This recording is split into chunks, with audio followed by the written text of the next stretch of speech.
Hey guys, I hope you are doing well and आप जिस किसी भी एग्ज़ाम की प्रिपरेशन कर रहे हैं वो भी आपकी अच्छी चल रही होगी। तो गाइस, जैसा कि अभी अभी मैंने चैनल में भी शेयर किया है, एक रिट डाली गई है जिसमें लगभग 14-15 लोग हैं और मोस्टली जिसमें गर्ल्स हैं। तो रिट ये यूपी ट्रिपल एससी के अगेंस्ट डाली गई है, जिसमें कट ऑफ के बारे में जो भी मतलब चल रहा था 2-3 दिन से हम देख रहे थे। मैंने लास्ट वीडियो में भी आपको बताया था कि कुछ लोग प्रोटेस्ट कर रहे हैं, कुछ ट्विटर पे कैंपेन कर रहे हैं।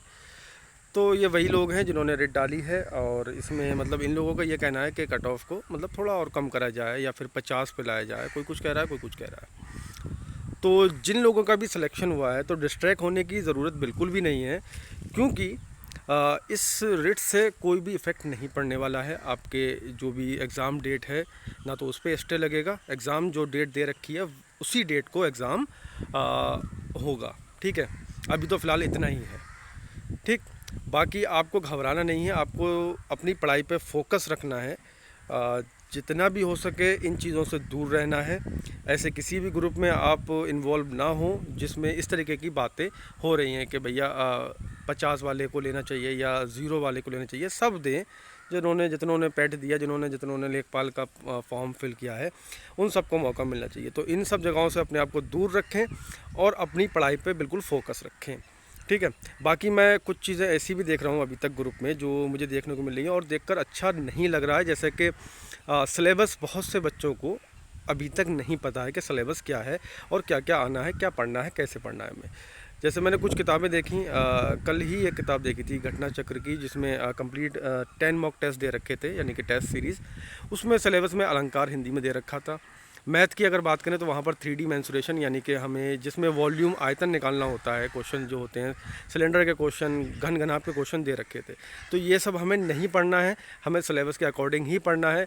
आपको बस करना इतना ये है कि एक बार आप सिलेबस देख लीजिए। ठीक है, अगर आपको सिलेबस नहीं पता है तो हमारा जो चैनल है वहाँ पर आप क्लिक कर लीजिए, नीचे डिस्क्रिप्शन में लिंक होगा, उसको ज्वाइन कर लीजिए, वहाँ पर आपको मिल जाएगा। वरना गूगल कर लीजिए यूपी ट्रिपल एससी लेखपाल सिलेबस।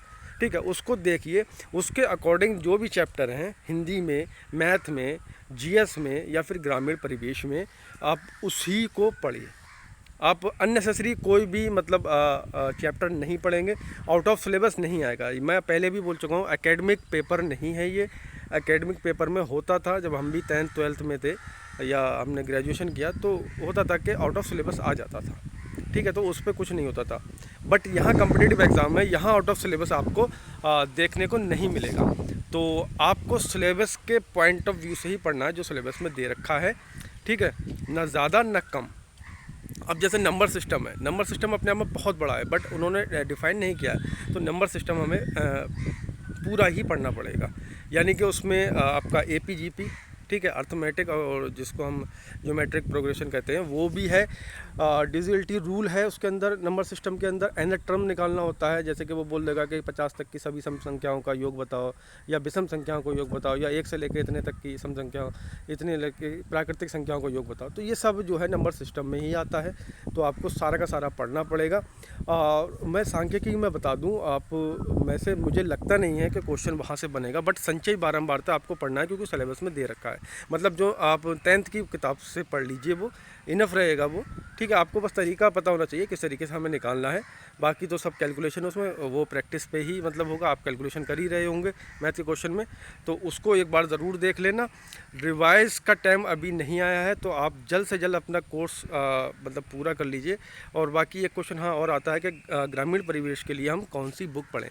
तो मैं पहले भी बता चुका हूँ, ग्रामीण परिवेश के लिए आप घटना चक्र की बुक ले सकते हैं। इससे अच्छी बुक कोई भी नहीं है, मुझे कोई नहीं लगी। ठीक है, तो इसमें मतलब जो सिलेबस दे रखा है उसी के अकॉर्डिंग उन्होंने चैप्टर बना दिए हैं। लगभग 13 या 14 चैप्टर हैं इसके अंदर, और उसको तुमको पढ़ना है और ध्यान देना है। इसमें चैप्टर नंबर 6 जो है वो स्कीम्स यानी कि योजनाओं से रिलेटेड है, जो केंद्र व राज्य के द्वारा मतलब चालू की गई हैं। तो उस पर आपको ख़ास तौर पे ध्यान देना है। क्वेश्चन वहीं से बनेंगे, डेटे जो होंगी उसकी हमें याद रखनी है।